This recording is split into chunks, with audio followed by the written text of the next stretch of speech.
Hello, and welcome back to the Nuance Diaries. Today we are here with my commencement speech of sorts for the class of 2026. It's less speech and more pep talk, really, some reflections from somebody coming up on their 10-year college reunion who feels like their graduation was yesterday, and I'm still sitting in those uncomfortable chairs on a hot lawn in a very hot black gown. So instead of picturing me in a podium, in regalia, let's pretend that I am sitting next to you on the floor of your dorm as you pack your things. Or I'm sitting across from you at brunch after graduation, or in the back seat of the car on your drive back home, or wherever life is taking you next post-college. To the class of 2026. The day after I graduated from college, I didn't get out of bed until 5 p.m. I wasn't sleeping, I wasn't watching TV. I barely texted anyone. I was just scrolling through my Instagram feed and, well, lying there, completely exhausted.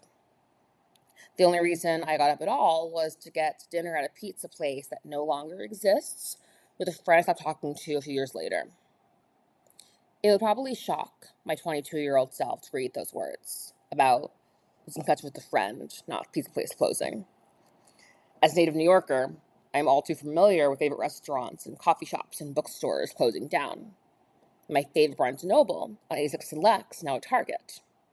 The benches by the magazine section where I spent countless hours poring through glossy pages have now been replaced with a homeware section. I once leafed through a magazine in that very Barnes & Noble with a cover highlighting a Hollywood actress and her hard-won happiness. That phrase always stuck with me. At the time, probably didn't have self-awareness to admit I was far from truly happy. I did know that I liked the idea of describing happiness as hard-won. Those two words made me feel instantly seen and validated as someone who used to secretly roll their eyes when people talked about waking up happy in the morning with an easy breezy feeling that I was convinced exists in fairy tales only.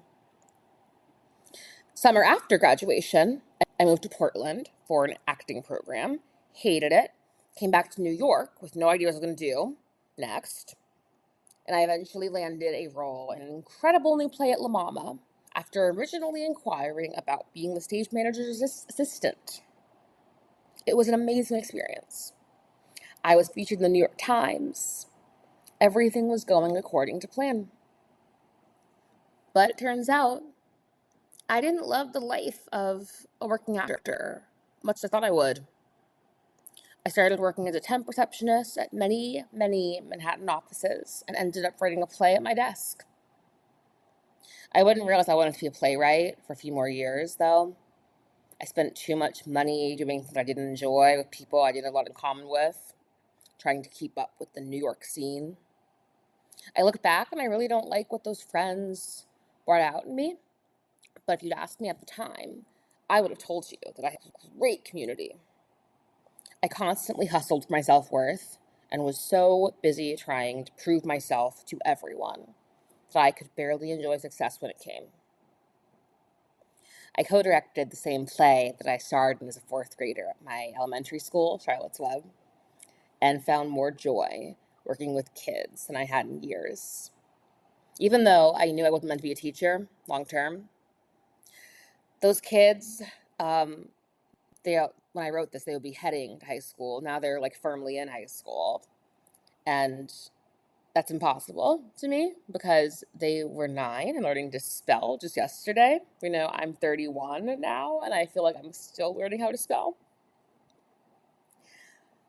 We used to dance across the floor to a song called Shine during warm-ups in a dance class from college. I've loved it ever since. It goes, here's where you lose your mind. The water here's divine. You're doing just fine. So come on, darling. Don't you want to shine? Hold applause. I am not always sure of what it means to shine. These days, I'm less interested in sparkly, shiny perfection. I do love the heat of the lights in a theater and the brilliance of the sun when I'm walking, listening to a podcast. The verb shine is defined in the Oxford American Dictionary as to give out a bright light or direct a flashlight or other light somewhere to see something in the dark. When I was in your position, I just wanted all the answers to everything.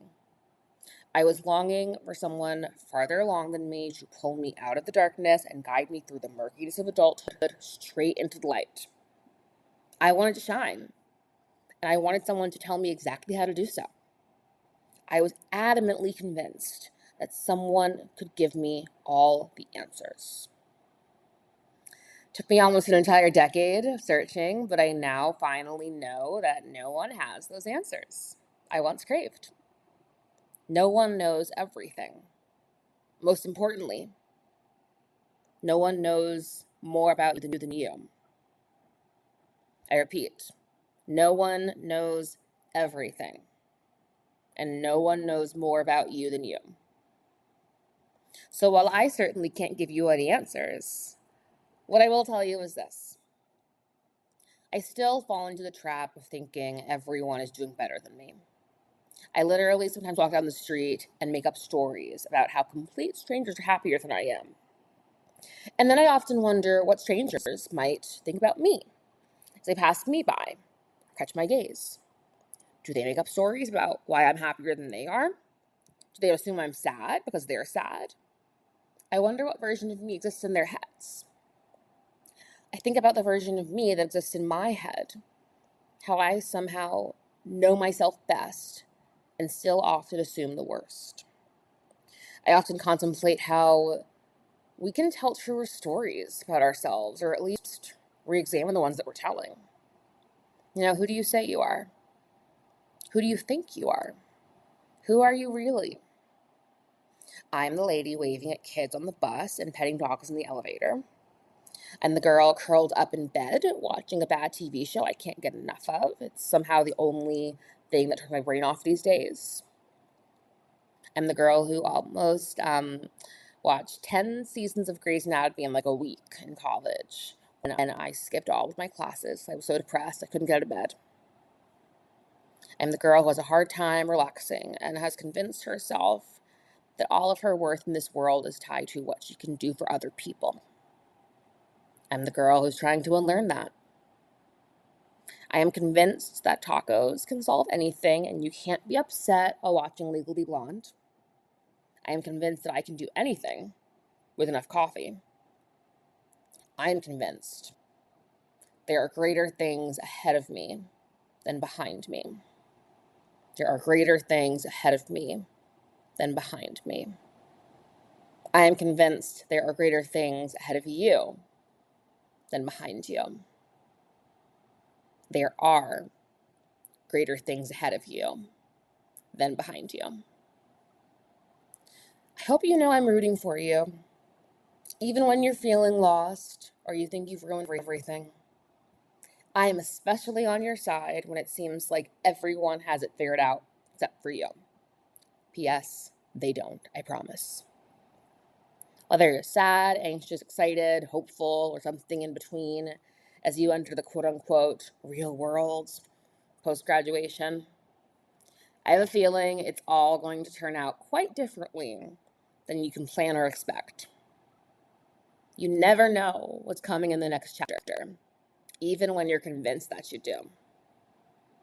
As Taylor Jenkins Reid wrote in the book Daisy Jones and the Six, don't count yourself out this early, Daisy. You are all sorts of things you don't even know yet. You are all sorts of things you don't even know yet. This is just the start. Congratulations. Go rest and celebrate. You deserve it.